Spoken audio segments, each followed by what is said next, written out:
Hello students, Prayagraj की पावन धरती पर स्थित एक्सीलेंट विजन टेक्निकल एकेडमी में आप सभी का स्वागत है।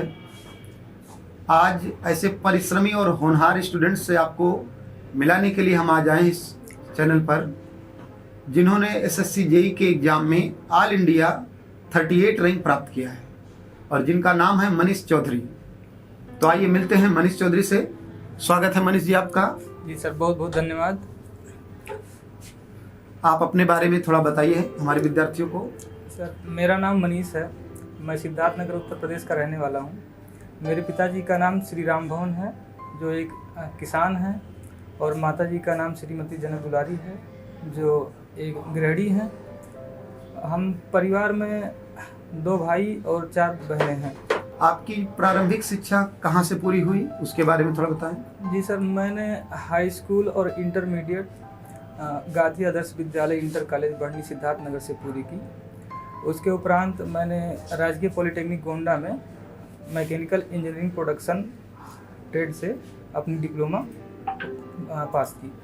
इतने बड़े एग्जाम में ऑल इंडिया में 38 रैंक रहना बहुत बड़ी बात होती है, तो उसके लिए आपकी क्या स्ट्रेटजी रही? आप हमारे बच्चों को बताइए कि किस तरीके से तैयारी किया जाए, किन सब्जेक्ट पर फोकस किया जाए जिससे वो ऐसी रैंक को अचीव कर पाए। जी सर, तो सबसे पहले बताना चाहूँगा कि सबसे पहले हम लोगों का मतलब जितने स्टूडेंट हैं, सबसे पहले सिलेबस को पूरी तरह से कंप्लीट करें। उसके उपरांत जितना हो सके रिवीजन प्रैक्टिस, यही एकमात्र सफलता की कुंजी है।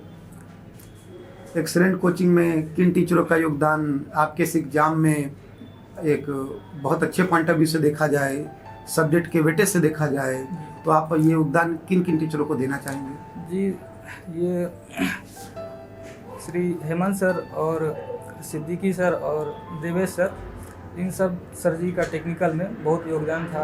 और उसके उपरांत मतलब नॉन टेक्निकल में निर्भय सर और शशिभूषण सर का, इनका भी योगदान रहा है आपके इस एग्जाम में। चलिए, बहुत अच्छी बात है। बच्चों को अपने दिनचर्या के बारे में बताइए कि आपने किस तरीके से कितने घंटे किन चीज़ों पर फोकस किया, उसके बारे में। जी, तो मैं अपनी दिनचर्या के बारे में बता रहा हूँ। मैं मतलब रोज़ शाम को लगभग 10 साढ़े 10 के आसपास सो जाता हूँ। सुबह 4 से 5 के बीच में जग जाता हूँ। फिर उसके उपरांत मैं लगभग 40 से 50 मिनट तक योगा और कसरत फिटनेस के लिए। उसके उपरांत मैं मतलब लाइब्रेरी ज्वाइन कर रखा था। फुल डे का लाइब्रेरी था। 6 से 10 जाता था, रिवीजन करता था। उसके बाद में आकर के खाना बनाता। फिर 11-20 तक मैं वापस लाइब्रेरी चल जाता। फिर शाम 8 बजे तक वहाँ से लौटता। उसके बाद में मतलब खाना खाता, अपना थोड़ा बहुत जो घर पे बात करना होता घर पे बात करता। उसके बाद में फिर वही रूटीन 10:30 तक सो जाता था। अच्छा, एक और सबसे बड़ी बात, आपने डिप्लोमा कब कंप्लीट किया? सर, मैंने डिप्लोमा 2020 में कंप्लीट किया है। अच्छा, मतलब 5 साल लग गए। और इन 5 सालों में आपने और कौन कौन से एग्जाम दिए, किन में सफलता और असफलता मिली, उसका के बारे में भी आप बताएं। जी सर, पहले तो मतलब 2021 में तो मैं प्री दिया नहीं इसका। 2022 का प्री दिया, 2023 का प्री दिया। इन दोनों में मतलब प्री ही नहीं निकला। और मैंने DRDO सेप्टेम 10 दिया था, जिसमें मैं 0.49 परसेंटाइल से बाहर हो गया। और एक एग्ज़ाम और दिया NSPC का, उसमें भी ठीक ठाक मतलब नंबर था, लेकिन उसमें भी सिलेक्ट नहीं हो पाया। और फिर मैंने बार का एग्ज़ाम दिया, उसमें तो मेरा रिटर्न ही नहीं हो पाया। अच्छा, बिल्कुल, कहने का मतलब केवल बॉर्डर पे आकर के आप चुके। जी सर। 2-3 एग्जाम से लगातार तो संघर्ष आपके जीवन में रहा, लेकिन फिर भी आपने हार नहीं मानी।